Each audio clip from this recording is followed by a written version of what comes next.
தேவ பிள்ளைய உங்களுக்கு ஒன்றை சொல்ல விரும்புகிறேன். உங்களுக்கு என்று ஒரு ஆலயம் இருக்க வேண்டும். உங்களுக்கு என்று ஒரு போதகர் இருக்க வேண்டும். பல சபைகளை நாம் கொண்டிருக்கிறோம். அப்படியாக அல்லாமல் உங்களுக்கு என்று ஒரு ஆவிக்குரிய தகப்பனை நீங்கள் வைத்துக் கொள்ளுங்கள். பிரியமான அன்பு உறவுகளே, இயேசுவின் நாமத்திலே உங்களை வாழ்த்துகிறேன். ஏசப்பா உங்களை ஆசீர்வதிப்பாராக. கொலோசியர் 2:7 நீங்கள் போதிக்கப்பட்டபடியே. அன்புக்குரியவர்களே, அப்படியானால் ஏற்கனவே போதிக்கப்பட்டாயிற்று, ஏற்கனவே சொல்லப்பட்டாயிற்று, அது இந்த பரிசுத்த வேதத்தில் எழுதப்பட்டாயிற்று.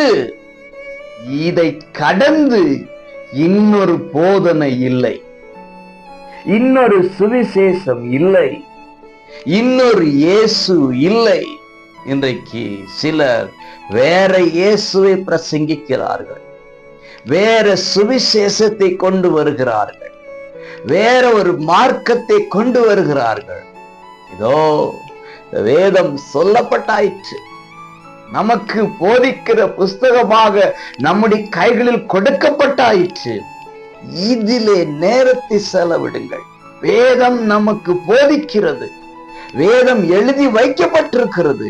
அவைகளின் படி, நமக்கு போதித்தபடி, கிறிஸ்து சொல்லிக் கொடுத்தபடி, அவர் நியமித்த போதகருடைய வேத வார்த்தையின் படி வாழ்வோமேயானால் ஆசீர்வாதம் தானாய் தேடி வரும். நீங்கள் தேடி போக தேவையில்லை, அது தானாய் தேடி வரும். தேவனுக்கும் வேதத்துக்கும் உங்கள் போதகருக்கும் செவியை சாய்த்தால் ஆசீர்வாதம் உண்டாகும்.